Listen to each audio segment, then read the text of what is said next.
성도님들, 오늘 우리가 함께 읽은 이 민수기 14장 11절 이 말씀은 하나님의 마음을 드러내고 있습니다. 여호와께서 모세에게 이르시되 이 백성이 어느 때까지 나를 멸시하겠느냐.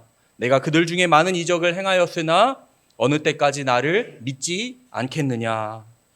여기서 우리는 하나님의 아픔 섞인 질문을 보게 됩니다. 너희는 도대체 언제까지 나를 믿지 않겠니? 단순한 책망의 말씀이 아니라 오랜 인내 끝에 내뱉으신 하나님의 눈물 어린 호소입니다. 절규이죠. 이스라엘 백성이 어떤 상황에 있었습니까? 하나님은 그들을 애굽의 종살이에서 구원하셨습니다. 10가지 재앙으로 바로의 강팍한 마음을 꺾으셨고 홍해를 가르시며 그들을 마른 땅과 같이 건너가게 하셨습니다. 광야에서 하늘의 만나를 먹이시고 바위에서 물을 내셔서 마시게 하셨습니다. 낮에는 구름 기둥, 밤에는 불 기둥으로 더위와 추위로부터 보호하시고 쉬지 않고 동행해 주셨습니다. 그 모든 길을 걸어 이제 가나안 근처에 왔습니다. 여기까지 온 것은 전적으로 하나님의 은혜입니다. 그러나 바로 그 순간 이스라엘 백성들은 흔들립니다.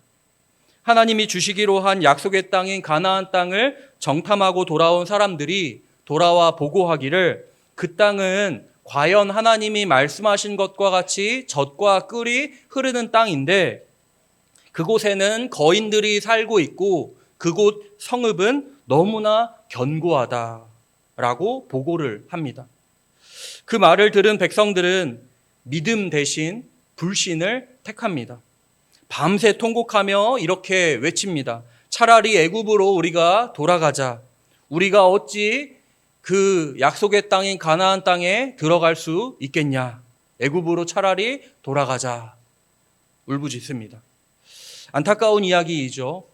강대국인 애굽에서 나온 거, 홍해를 건넌 거, 아무것도 없는 광야에서 죽지 않고 살아서 지금 이 자리까지 온 것, 어느 것 하나 이스라엘 민족이 해낸 것 없고 오로지 하나님의 은혜였고 하나님의 선물이었는데 약속의 땅인 가나안이 저기 보이고 닿았는데 무섭다고, 두렵다고, 우리는 안 된다고, 도망가자고, 돌아가자고, 하나님을 못 믿겠다고 몸부림치는 이스라엘의 모습이 참 안타깝습니다. 그리고 성도님들, 이것은 이스라엘만의 이야기가 아닙니다. 우리도 은혜를 경험하면서도 조금만 상황이 바뀌면 금세 흔들리고 불안해하고 불평하고 불신할 때가 있지 않습니까? 하나님이 이미 많은 기도에 응답해 주셨는데 이번 문제만큼은 못하실 것처럼 여길 때가 우리에게 있습니다. 가정에서, 직장에서, 건강 문제 앞에서 하나님이 정말 나와 함께 하시는가 의심할 때가 있습니다. 은혜를 체험한 순간은 눈물로 감사하며 찬양하고 고백하지만 곧 다시 원망과 불신이 마음속에 일어날 때가 있습니다. 우리 모습이 바로 이스라엘과 다르지 않습니다. 그래서 하나님께서 우리에게도 물으십니다. 너는 언제까지 나를 믿지 않겠느냐? 너는 언제까지 나를 믿지 않을래? 이 질문은 역설적이게도 하나님이 여전히 우리를 포기하지 않으셨다라는 증거의 말씀이 됩니다. 하나님이 정말 이스라엘을 버리셨다면 더 이상 말씀하지도 질문하지도 않으셨을 것입니다. 그냥 관계를 끊어버리면 되는 거죠. 그런데 하나님은 묻고 계십니다. 언제까지 믿지 않겠느냐? 이 질문 속에는 돌아오라는 초청, 믿음으로 다시 일어서라는 회복의 초대가 담겨져 있습니다.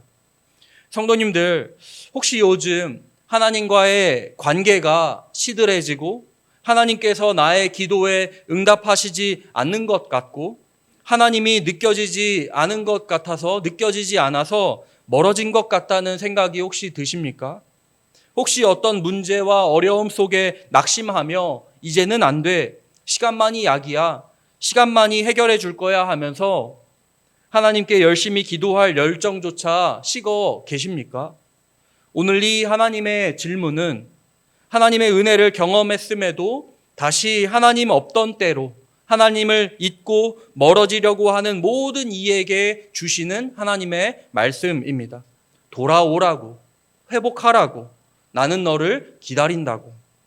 오늘 우리를 다시 붙잡아 세우시는 하나님의 은혜로운 음성입니다. 오늘 이스라엘의 모습은 단순히 하나님을 믿지 않는 정도 그 수준이 아닙니다. 겁이 많아서 도망가려고 하는 그 수준이 아니다라는 겁니다. 하나님은 그들의 불신앙을 본문에서 이렇게 표현합니다. 언제까지 나를 멸시하겠느냐. 멸시라는 단어를 쓰시죠. 불신앙은 단순히 조금 흔들린 마음이 아닙니다. 조금 하나님을 의심했다가 아닙니다.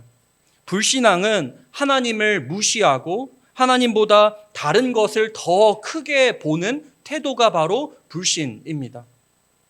이스라엘은 가나안 땅에 있는 거인들을 보았습니다. 성읍이 너무 견고해 보였습니다.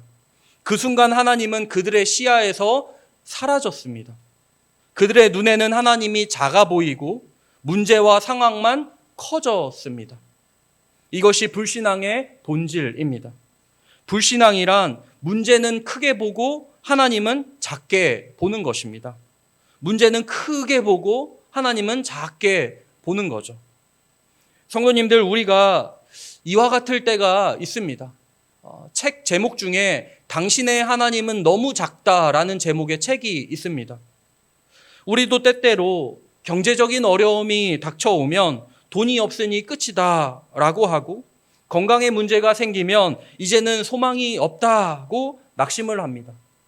가정의 갈등 앞에서 이 관계는 절대 회복할 수 없어 라며 포기합니다. 그 순간 하나님은 보이지 않고 눈앞에 문제만 크게 보입니다. 이것이 바로 불신앙입니다.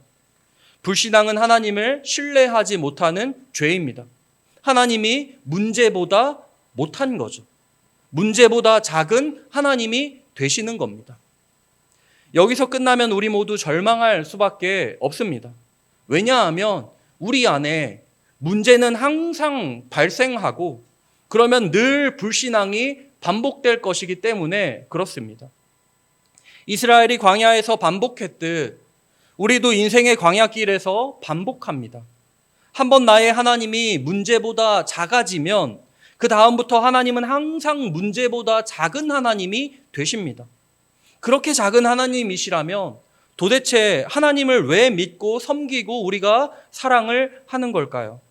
문제보다 작은 하나님이시라면 정말 우리의 주님이실까요? 한 가지 진심으로 축원드립니다.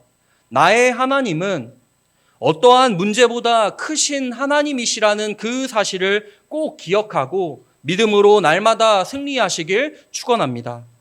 이스라엘 문제 앞에 하나님은 작게 보였고 그리고 하나님을 멸시했습니다. 그런데 놀라운 사실은 하나님이 그들을 버리지 않으신다라는 겁니다. 모세가 하나님 앞에 엎드려 이 백성을 살려달라고, 이 불순한 이 백성들을 살려달라고, 용서해달라고 기도를 했을 때 하나님은 이렇게 응답을 하십니다. 내가 너의 말대로 사하노라. 이것이 은혜입니다. 이스라엘의 불신앙은 분명한 죄였지만 하나님의 은혜는 그 죄보다 더 큽니다. 출애굽을 경험한 1세대는 이 사건 때문에 결국 가나안 땅에 들어가지는 못하지만 하나님은 자녀 세대를 세우셔서 약속을 이어가십니다. 이스라엘을 완전히 포기하지 않으시고 끝내 가나안에 들어가게 하신다라는 겁니다. 여기서 우리는 나의 모습과 하나님의 모습을 보게 됩니다. 나의 모습은 이스라엘 백성과 마찬가지로 불신앙하는 모습이지만 하나님의 모습은 항상 은혜의 모습입니다. 우리는 자주 넘어지지만 하나님은 결코 우리를 포기하지 않으십니다. 우리는 흔들리지만 하나님은 언약을 신실하게 지키시는 하나님이십니다. 성도님들, 지금 내 삶에 불신앙이 있음을 느끼십니까? 기도해도 응답이 없고 낙심하고 내 앞에 닥친 문제가 너무나 크게 느껴지고 나를 짓누르고 한숨 짓게 하고 눈물 흘리게 하고 괴롭히는 것들이 너무 크게 느껴지십니까? 하나님보다 내 앞에 닥쳐있는 상황과 문제들이 더 눈에 들어오고 계십니까? 그런 우리에게 하나님이 질문을 하십니다. 언제까지 나를 멸시하겠느냐? 언제까지 나를 그 문제보다 작은 하나님으로 여길 것이냐? 이 말씀은 우리를 내치는 말씀이 아니라 다시 믿음으로 돌아오라는 은혜의 부르심입니다. 하나님을 하나님으로 알라는 말씀입니다. 불신앙의 본질은 매우 심각합니다. 그러나 그것보다 더 큰 사실은 이것입니다. 하나님의 은혜는 우리의 불신앙보다 더 크다는 거죠. 우리의 넘어짐과 실패는 반복되지만 하나님의 은혜는 결코 끊어지지 않는다. 이 은혜가 있기에 우리는 오늘도 다시 일어설 수가 있습니다. 이스라엘 백성이 하나님을 믿지 않았고 멸시했다는 사실을 지금까지 살펴봤습니다.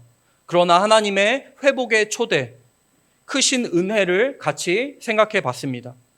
그리고 이렇게 구약에서 보여주신 하나님의 은혜는 신약성경 예수 그리스도 안에서 절정을 이룹니다.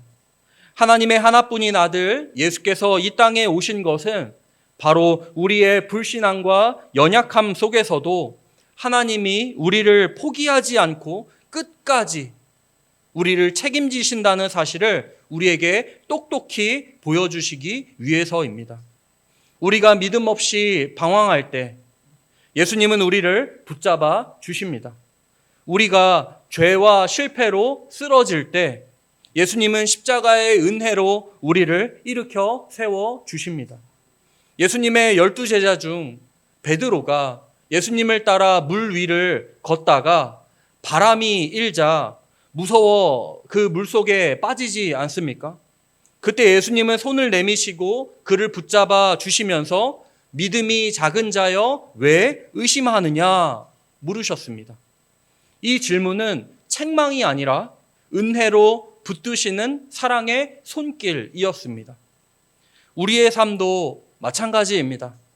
불신앙으로 두려워할 때, 문제 앞에서 낙심할 때, 실패와 연약함으로 하나님을 멀리하려 할 때에도 하나님은 여전히 손 내밀어 우리를 붙드십니다. 저는 이 그림을 참 좋아하는데요. 위아래로 손을 잡고 있는 모양인데 이렇게 악수하듯이 잡고 있는 형태가 아니라 위에서 이 아래 손에 손목을 붙잡고 있고 아래 손도 이 위의 손목을 붙잡고 있는 이 그림을 참 좋아합니다. 위에서 이 아래 손에 손목을 붙잡고 있으니까 아래에서 위를 잡고 있는 이 손은 때때로 불신앙으로 인해 두려움으로 인해 의심으로 인해 놓을 때가 있지만 위에서 잡은 이 손은 항상 놓지 않는다는 그 사실을 우리에게 보여주는 이 그림을 저는 참 좋아합니다. 이게 보여주는 바가 무엇일까요?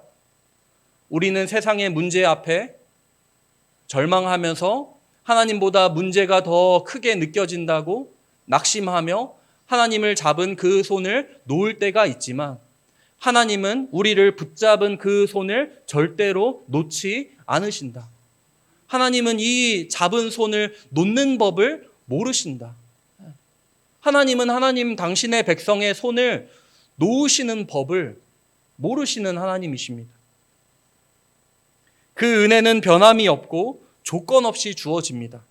그리고 그 은혜 안에서 우리는 다시 일어설 힘을 얻게 되죠.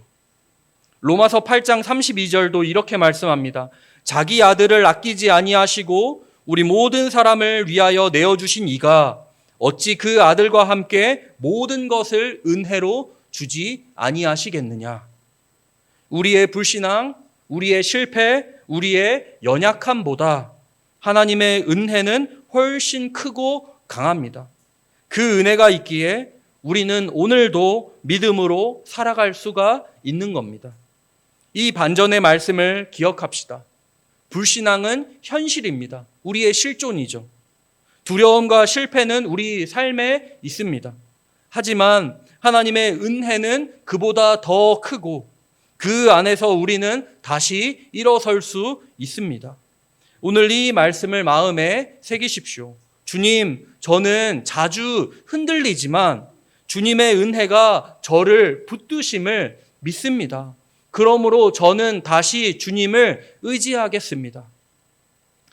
오늘 말씀을 통해 3가지 우리 삶에 적용했으면 합니다. 첫째로, 우리는 하나님의 은혜를 기억해야 합니다. 이스라엘은 광야에서 수많은 기적을 경험했습니다. 수많은 기적을, 이적을 체험했습니다. 우리는 어떻습니까? 매일 아침 눈을 뜰 수 있는 거, 숨 쉬고 먹고 마시고 가족이 있는 거, 성경 말씀과 예배를 통해 은혜를 누리는 거, 모든 순간이 하나님의 은혜입니다. 우리의 연약함과 불신앙에도 불구하고 하나님은 끊임없이 우리를 붙드십니다. 그 은혜를 기억하며 감사하는 마음으로 하루하루를 살아갔으면 좋겠습니다. 둘째로, 불신앙의 자리에서 회개해야 합니다. 이스라엘 백성은 눈앞에 문제를 보고 하나님보다 상황을 크게 여겼습니다. 우리도 때때로 그렇습니다. 걱정과 두려움으로 기도를 멈추고 말씀 읽고 묵상을 멈출 때, 문제를 하나님보다 크게 보는 마음이 생길 때, 은혜를 경험했음에도 다시 세상에 마음을 둘 때, 하나님은 오늘 우리에게 물으십니다. 너는 어느 때까지 나를 믿지 않겠니? 이 질문은 책망이 아니라 은혜의 초청입니다. 회개하고 하나님께로 돌아오는 순간 우리는 다시 믿음으로 서게 됩니다. 마지막 셋째, 은혜에 믿음으로 반응하며 살아가야 합니다. 하나님은 이미 우리의 불신앙을 아시지만 여전히 붙잡아 주십니다. 예수 그리스도 안에서 그 은혜는 완전합니다. 십자가의 은혜로 우리의 죄를 용서하시고 실패와 연약함 가운데서도 우리를 붙잡아 세우십니다. 그러므로 우리 삶은 은혜에 응답하는 믿음의 삶이 되어야 합니다. 두려움 앞에서 포기하지 않고 문제 속에서도 하나님을 신뢰하며 실패와 연약함 속에서도 하나님의 손을 붙잡는 삶. 이것이 바로 오늘 말씀을 삶으로 사는 은혜의 회복일 것입니다.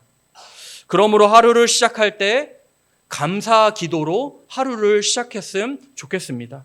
작은 일에도 하나님의 은혜를 기억하고 감사하며 하루를 시작하고, 불신앙의 순간에도 기도로 하나님께 돌아가 두려움과 걱정과 원망이 올라올 때 즉시 하나님께 솔직히 고백하며 돌아갑시다. 그리고 믿음의 행동으로 은혜에 반응을 합시다. 작은 결단이라도 하나님께 맡기고 순종하며 하루하루를 살아가는 겁니다. 비록 이스라엘 백성은 광야에서 넘어졌지만 오늘 우리는 예수 그리스도 안에서 항상 다시 일어설 수 있습니다. 예수님의 손을 붙잡고 다시 믿음으로 나아가는 삶이 되시기를 주님의 이름으로 축복합니다.